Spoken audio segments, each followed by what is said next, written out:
Hi, my name is Mrs. Prego, and I teach Math 6 and pre-algebra to 6th grade students this year. This is a picture of my family. This is my daughter Autumn and my son Carter. They are 8-year-old twins in 3rd grade this year. My husband is at home with them during virtual learning, so he's having a blast.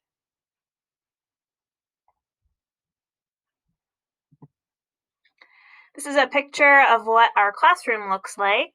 Over here on the left-hand side of the whiteboard is where the homework is posted every day.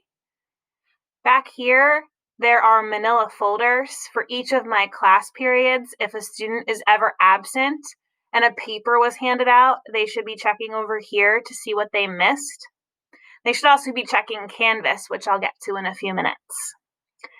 Back here in the back corner of the classroom is where the class set of calculators are, and I will also explain the calculators. So here is a picture of the close-up calculator. We will go over in 6th grade this year how to use all the fancy buttons on the calculator. The students usually get excited when they see this calculator versus the scientific calculator that they were using in the past. It's called a TI-34 Multiview. Many of the students already have their own, which is great. I do highly recommend that they purchase one of these because they will use it throughout middle school, not just for this year. Even though we do have a classroom set of calculators, we can't have the students take home the classroom set, so it's really helpful to have at home when they're doing their homework assignments. Over here on the left-hand side is a picture of our math textbook for the 6th graders in Math 6. And over here is a picture of our pre-algebra book for the students in pre-algebra. They both have an A on them because we have 2 textbooks for the year, 1A and 1B for the 6th grade book, and then 3A and 3B for the 8th grade book. Our series is called Math in Focus. This is the 2nd year that we're implementing this series, and we do really like it as a department. Every student has an online access to the textbook. They would go to this website, and their username is their student ID number, and their password is PALMS, and I have this posted in Canvas.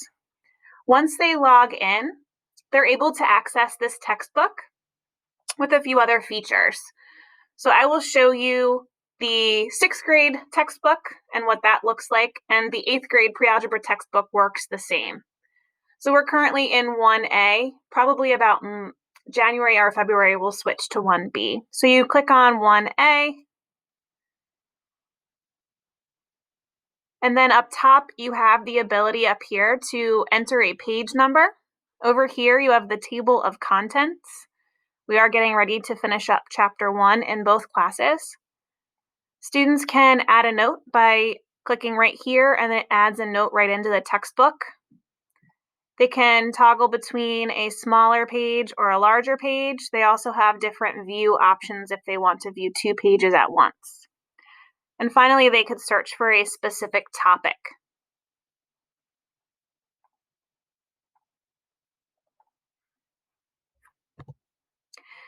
So Canvas is the main learning platform that we use at the middle school. Canvas has a calendar, a dashboard, and modules. Those are the main 3 things that 6th grade students and parents need when they're looking at Canvas.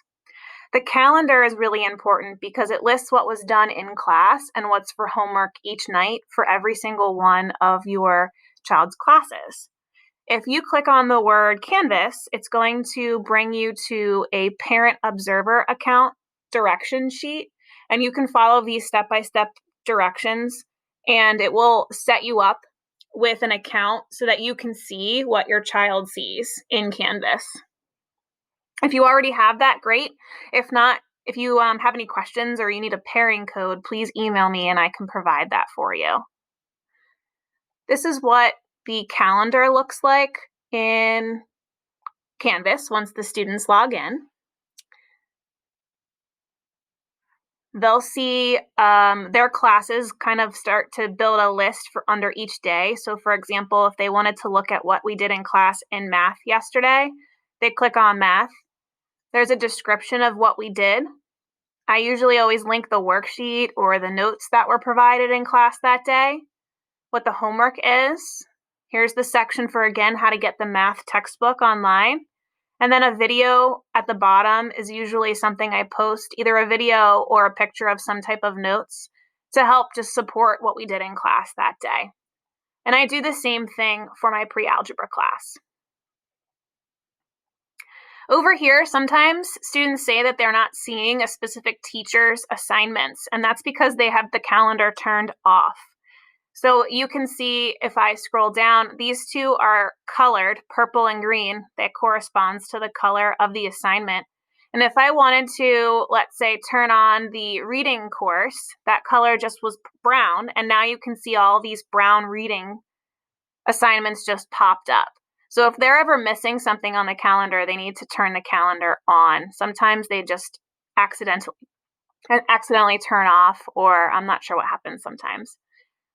There's different views for the calendar. I like the month view, but sometimes students like the agenda. It's in a list format, and it can be less overwhelming looking at it in this type of format, or even by the week if you don't want to see the entire month at a time.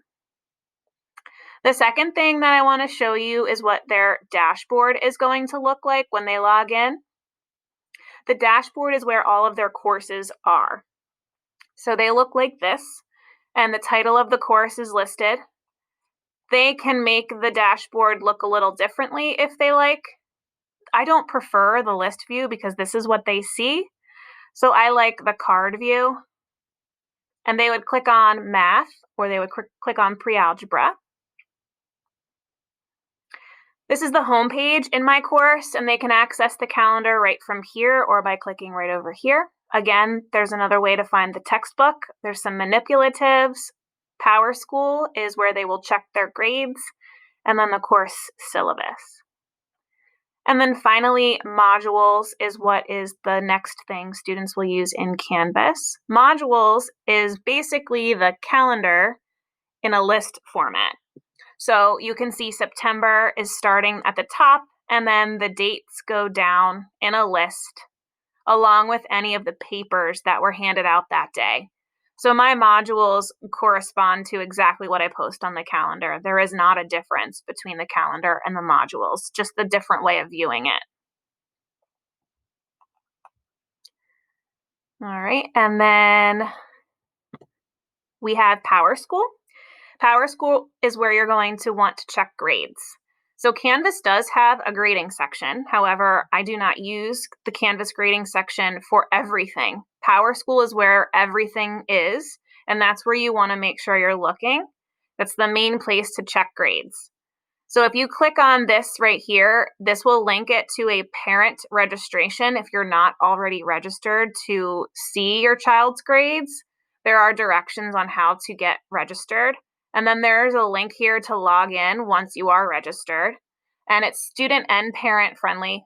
Once you create your username and password, you'll be able to use that, or your student or your child can log in using their username and password.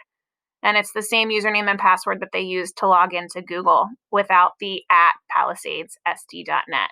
So it's just their number and their 4-digit password. And this is where they'll check their grades, and they can see all of their grades for every class.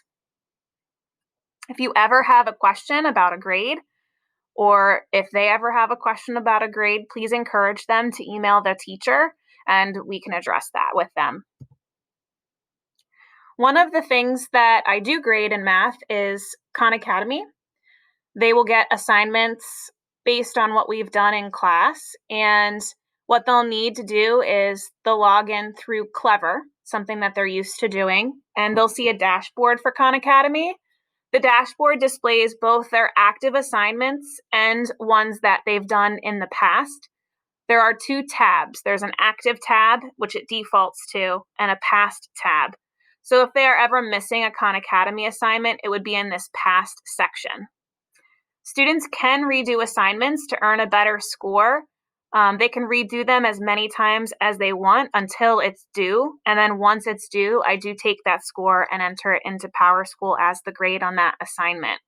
I always encourage them to get at least a 70% on an assignment to show that they truly understand what they're doing. So overall, these are the three categories of the math class and how they're graded: homework, assessments, and participation. Homework is 10% of their grade. If it's paper assignments, it's graded for completion. I don't always grade it for accuracy. I grade it to make sure that they're trying their best and that they're completing what I've asked them to complete. Khan Academy sometimes falls into both homework and assessments because Khan starts out as classwork, and then if it doesn't get finished, it becomes homework. It is graded under the assessments category, though.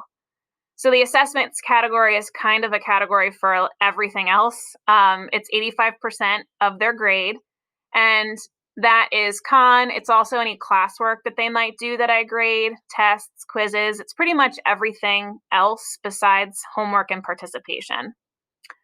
Participation, everyone starts out with a 50 out of 50, and it's kind of participation and coming prepared for class. So that's 5% of their grade. Here is my email address and my phone number. Please don't hesitate to contact me or any of the sixth grade teachers on our team. Email's probably the easiest way to get into contact with us just because we'll check that usually before our messages, but either works. And the more you communicate with us, the better. So please feel free to do that if you have any questions about what you just saw. I'd love to hear from you, and I hope we have a great year. Thank you.